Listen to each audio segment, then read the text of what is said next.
can't see my feet. Curse you, video Zoom. Okay, we're gonna awkwardly crouch right here so that y'all can actually hear me, since I don't have an external microphone that I use. Hello, we are in my hallway. I'm gonna try to film something a little bit different today. We are going to be doing a Get Ready With Me Halloween edition. I went through a thrift store and I found this piece. It's a velvet kind of peasant top tunic thing. I didn't even really know what I was going to do with it. I was just like, that looks so cute and fun. Not like this lighting. This lighting's not cute. I'm sorry. It's $10. I'm going to buy it and I want to play with it. And I started trying to style it with things I had to be like, all right, is this, you know, how can I dress it up, dress it down? And I did this one combination and I was just like, costume inspiration. And the idea filled me with such joy that I want to make a whole video about it. So the idea that I came up with is Goth Hobbit. I don't know why it tickles me so much, but it does. So I'm going to take you with me, mostly like voiceover stuff, because again, microphone issues, it's just going to be easier for me to film without talking at the same time and then add a voiceover in later. But I'm going to take you through like doing makeup for it. Oh, I should also say this is a 95% thrifted costume, mostly with things that I already own, this being like the only new piece, and it's still thrifted. I think it's going to be fun. We're going to be mostly awkwardly in my closet. It's not my closet, my hallway, because there's like literally nowhere else I can put the camera and not have the background be super chaotic. And I want you to actually be able to see the pieces I'm putting together. And we're just gonna have fun with it. And if you're wondering, Hobbit-inspired fashion, have you been watching Rachel Maksy? Of course. Of course. Like, where do you think I learned the word Hobbitcore? And there's like a couple people on Instagram. I think their name is Cozypunk, is another content creator who does a lot of very like Hobbitcore kind of fashion that it's not necessarily my style outside of the house, but it brings me a lot of joy. So we're gonna roll with it. Okay, we're gonna start with hair and then makeup, which I don't know what I'm gonna do yet. And then we'll get into building an outfit. So we're gonna start off with adding a little bit of curl to my hair. I just use this mini straightener that I have and just rotate the barrel. Had to do a quick costume change because I got a little warm. I don't know what was going on this day, but I was struggling to make the curls look cute. This is a hairstyle I've done before, but I wasn't worried about it too much because I knew I was going to put a hat on this. I just wanted to add a little something beyond my freshly washed hair. Here I made the decision to ignore the laundry and the unmade bed, because sometimes you just don't have the capacity to care about everything. Starting in on the eye look, the first shade I used was just a very skin tone light color, and I put that all over my lid and crease, just kind of a base layer to blend everything on top of.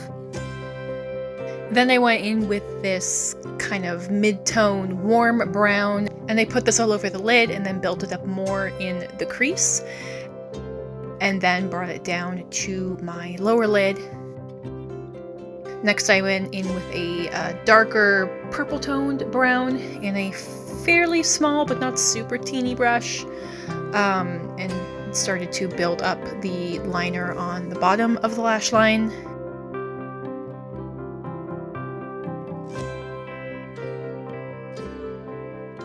And then this is a fairly sheer shimmer shade just to add a little bit of dimension to the lid. This is an eyeshadow that I mostly use as a highlighter. Next I use this brown gel eyeliner and a fairly stiff angled brush to fill in my brows. I definitely went a little bit heavier than I normally do because I wanted the brows nice and bushy because hobbits, I don't know, they're hairy. And I'm not. And then finally I took this brown brow gel just to help define the hairs a little bit more. You really can't see it on camera, but I could see a bit of a difference in the mirror. I went back into that mid-tone brown and just built up the under eye and the crease a little bit more. Been using this gorgeous Melt Cosmetics palette. I used their darkest brown red because I decided I wanted more of an eyeliner look. The other brown wasn't quite dark enough. And I was really building up the lash line, especially the under lash line. And then I finished off the eye look with some false lashes. Just some fairly natural looking ones, but I currently don't have mascara, so false lashes it is.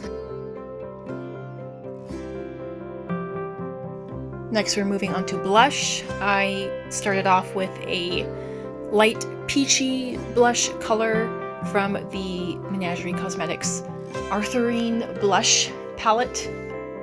And I just go in with a fluffy blush brush and I'm building it up, making sure I get the nose, get the temples, getting a very ruddy, sun-kissed blush look. And then going into this slightly darker peach shade that's actually an eyeshadow, but I like to use it as a blush, and kind of concentrating that more on the apples of the cheeks and the nose a little bit. And then I went back in with actually using my brow gel and a small brush to make some fake freckles, which is a makeup trend that I totally skipped, but it totally was something I wanted to do for this makeup look, and I think it turned out pretty cute. And then going in with this shimmery pink highlighter. It's a fairly lightweight one, because of course, if I'm going to be doing a fun makeup look, I gotta put on some highlighter, we gotta have some sparkle. Speaking of sparkle, this is a Glow Cosmetics highlighter that I actually haven't used much because it's so glittery and so bright, but I wanted a little bit of a glittery kind of fairy garden look. And I finished off the look with this discontinued lipstick formula that is just a very, very sheer, natural, ruddy look. And yep, that's the makeup. The first layer I'm going to be using is this vintage dress. I assume it's vintage. When I bought it, it had no label. There's something about the stitching that makes me think it might have been handmade or it's vintage and they just don't sew things like that anymore. But yeah, I've had it for years. It's a great summer piece. It's super comfortable.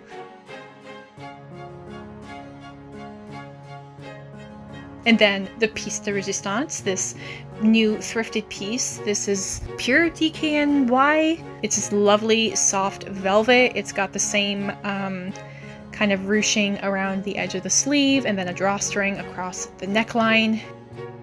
Yeah, it's a large, so it's definitely baggy on me, but it works for this look. And then I styled it to make sure that a little bit of that red of the dress was peeking out the top. Then I'm layering this skirt. This is a thrifted skirt. It's a Target brand. It's a high-low, very stretchy jersey maxi skirt. This is the first piece I tried.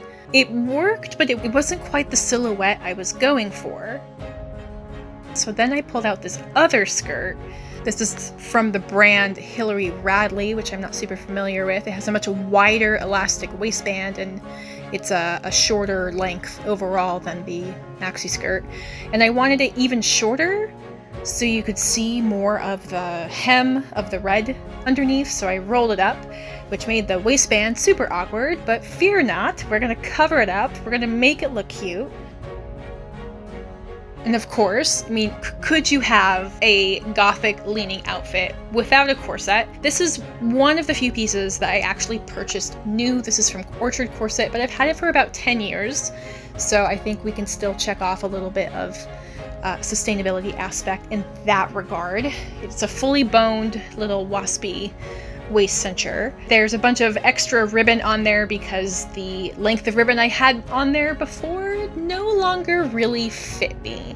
Thankfully, I still had the spool of the ribbon that I had used the first time, so I was able to put in more length in there. This was the first time I was trying it on with the new length, so I waited to cut the excess until I actually tried it on.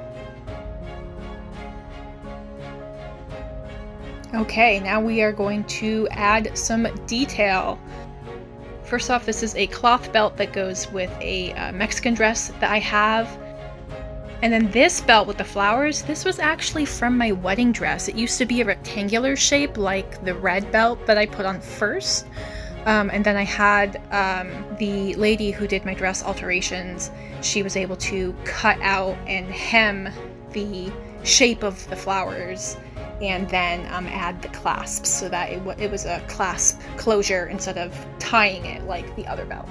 The back looks a little funky, but don't worry, we're gonna cover it up. It's more about what the front looks like. And here is the hat that I mentioned. This is just like a wide brim felt hat, and I added a little bit of detail with this other gold fabric belt scarf thing that I've also had for like 15 years.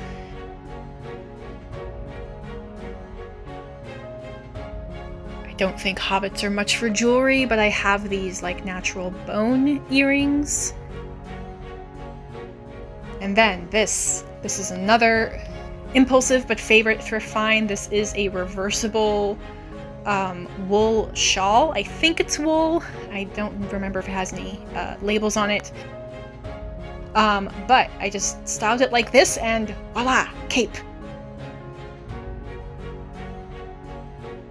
And the cape conveniently hides the messy back of layers of the corset and all of the belts. And while hobbits are traditionally barefoot, here in the Pacific Northwest, it's October. That means it is very cold and wet and muddy. So I pulled in these clogs. These are a recent thrift purchase. They have a fleece on the upper side, which makes them very warm, but the fleece is not on the bottom, so the fleece is not going to get super matted and gross. Yeah, and the fact that they're like this camel color means they kind of blend into my skin tone, so they kind of preserve that barefoot look to it. Anyway, this is the finished look. You can see that I think I look real cute. Will I be wearing this outfit out of the house? No. I'm filming this on the weekend before Halloween. Anyway, it was just an experiment, me playing around with things in my closet. I had a good time. I hope you did too. Let me know if you did a thrifted Halloween costume. What pieces did you use to make your costume? Anyway, I hope you enjoyed the video. Something a little bit different. I mostly do book-related content. If that information sounds interesting to you, I will have my social media and other places where you can find me in the description box below. I encourage you to go out into the world and be curious. And I will catch you folks in my next video. Bye!